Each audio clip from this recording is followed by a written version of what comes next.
প্ৰথমতে মই মাননীয় বিশ্বজিৎ দৈমাৰী ছাৰক পুনৰ ধন্যবাদ জ্ঞাপন কৰিছোঁ।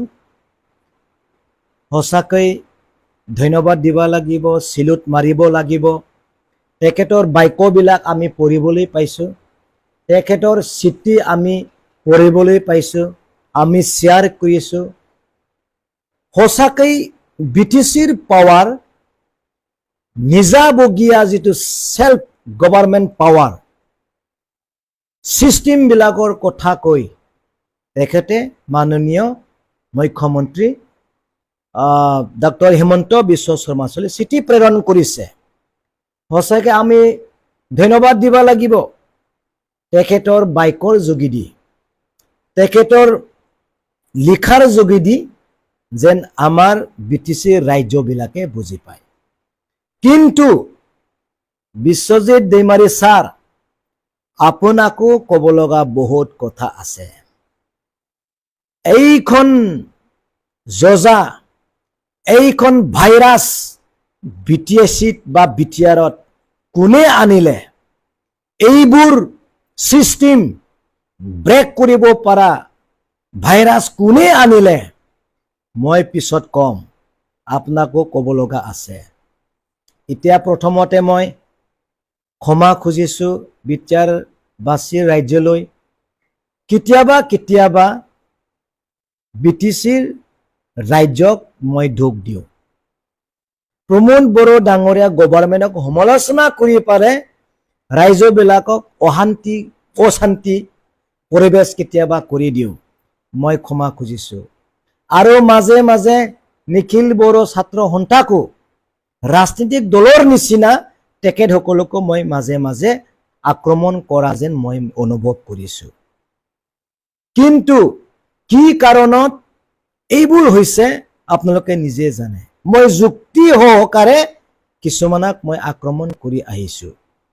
এতিয়া চাওক, BTR পিছ এগ্ৰিমেণ্ট 4 বছৰ পাৰ হৈ গ'ল। 4 বছৰ হোৱাৰ পিছতো BTRৰ পিছ এগ্ৰিমেণ্টৰ দফাবিলাক সম্পূৰ্ণ কিয় হোৱা নাই, কিয় আৰম্ভ হোৱা নাই বুলি মই মাননীয় প্ৰমোদ বড়ো ডাঙৰীয়াক কৈ আহিছোঁ। স্কুল কলেজবিলাক কিয় চৰকাৰী হোৱা নাই, সীমাবিলাক কিয় বঢ়োৱা নাই, NDB বিলাক কিয় জেলৰ পৰা মুকলি আকাশৰ তলত অহা নাই, 4-3 বছৰ 3rd গ্ৰেড 4th গ্ৰেড চৰকাৰী চাকৰি দিব পৰা ক্ষমতা কিয় জব্দ কৰি ৰাখিলে, এইবোৰ কথাহে মই কৈ আছোঁ।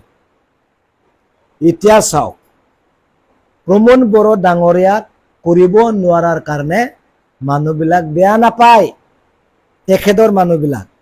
কিন্তু কিয় কৰা নাই, কিয় কৰিব পৰা নাই, তেনেকুৱা কোৱা ব্যক্তিজনকহে বেয়া পায়। মানুহৰ মন আপোনালোকে চাব। মই কওঁ, স্কুল কলেজ চৰকাৰীকৰণ কিয় কৰা নাই, মই যেনে ক'ব মোক বেয়া পাব। কিন্তু প্ৰমোদ বড়ো ডাঙৰীয়া কৰিব পৰা নাই, তেখেতক বেয়া নাপায়। তেনেকুৱা ব্যক্তিও আছে আৰু থাকিব লাগে। প্ৰমোদ বড়ো ডাঙৰীয়াই এই BTCখন, এই নতুন BTRখন ধ্বংস কৰি পেলালিও, পাৱাৰ ফাংচন বিলাক শেষ কৰি পেলালিও, প্ৰমোদ বড়ো ছাৰ মই আপোনাৰ লগতে আছো, পইচা দি থাকিলে হ'ল, আপোনাৰ পৰা পাই থাকিলে হ'ল। BTR এগ্ৰিমেণ্টৰ দফাবিলাক সম্পূৰ্ণ নহ'লেও আমি আপোনাক বেয়া নাপাওঁ, আপোনাক সমালোচনা কৰাকহে আমি বেয়া পাওঁ। আপুনি চিন্তা কৰিব নালাগে, আপোনাৰ লগতে আছো না। কেতিয়াবা এনেকা হয়, এনেকুৱা মানুহ থাকে। প্ৰমোদ বড়ো ডাঙৰীয়া নিশ্চয় পিছত লৈ ভাবিব, মই কৰিব নোৱাৰা কাৰণে বিক্ৰমে মোক কৈছিল, সত্য।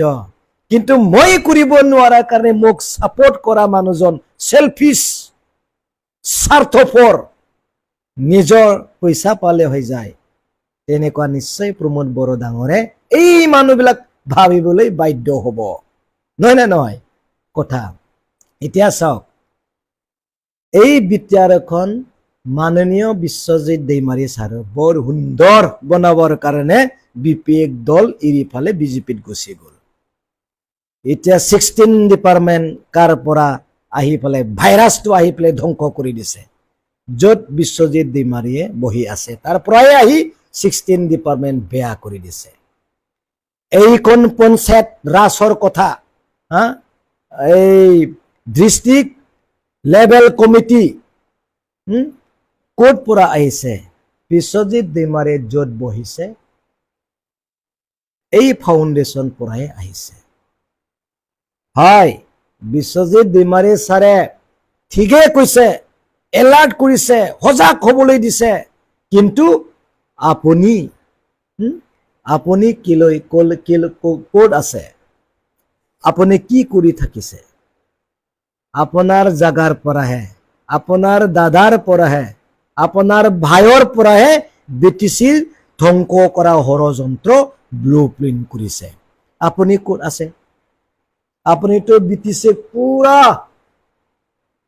মোৰ পাৱাৰফুল কৰিবৰ কাৰণেহে গৈছে আজি আপোনাক কম ছাৰ আপোনালোকে আমাক শিকাইছে পলিটিক্স কেনেকুৱা হ'ব লাগে কেনেকুৱা বিটিচিখন ৰক্ষা কৰিব লাগে আপোনালোকে শিকাইছে আপোনালোকেও দায়িত্ব আছে ওলাই আহক বিটিচিখন ভালকে চলাওক ওলাই আহক য'ত আছে তাৰ পৰা ওলাই আহি ফালে বিটিচিখন ৰক্ষা কৰক এতিয়া চাওক প্ৰমোদ বড়ো ডাঙৰীয়া কৰিবলৈ বহুত বাকী আছে কৰিবলৈ মন যায় সময় গুচি গ'ল বহুত দূৰত থাকি আহিল আৰু কৰাৰ কোনো চান্সে নাই সময় এদিন দুইদিন বাঢ়াই আছে শেষ হ'বলৈ আৰু বেছি দিন নাই প্ৰমোদ বড়ো ডাঙৰীয়াৰ ৰাজনীতিক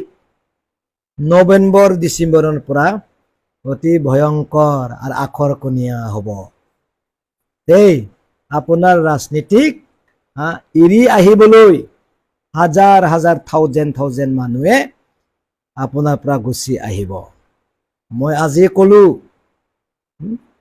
ক'লো যদি আপুনি ভালৰ কাৰণে চিন্তা কৰে আপোনাৰ ভালটো নিশ্চয় বিটিচিত ভাল হ'ব কিন্তু আপুনি একচেপ্ট কৰিব লাগিব মোৰ কাৰণে বিটিচি বা বিটিআৰ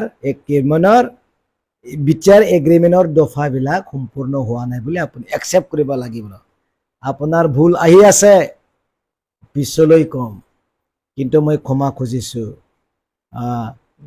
মোৰ বাক্যত মোৰ কথাবিলাক যিবিলাকে দুখ পাইছে বেয়া পাইছে তেখেতসকলৰ পৰা মই ক্ষমা খুজিছো পাৰিলে ক্ষমা কৰিব মই কৈয়ে যাই থাকিম সময় যেহেতু আছে আমি বিটিচিৰ স্বাৰ্থৰ কাৰণে সকলো কথা ক'ব লাগিব উপায়তো নাই না বিটিচি আমি বচাব লাগিব ক্ষমা খুজিছো বিশ্বজিৎ দৈমাৰী ছাৰকো আপুনি যিহেতু ইমান ডাঙৰ পোষ্টত আছে আপুনি ৰক্ষা কৰিব লাগিব শিকাব লাগিব আৰু এই ইউপিপিএলৰ নেতাবিলাকো চাওক বিৰাট ডাঙৰ নেতা কিন্তু নিজে গম পায় বিটিআৰ আৰু বিটিচি ধ্বংস হ'বলৈ গৈ আছে ইয়াৰ নমুনা আৰু কি ক'ম নমস্কাৰ কৰিছো আৰু ক্ষমা খুজিছো ঠিকেই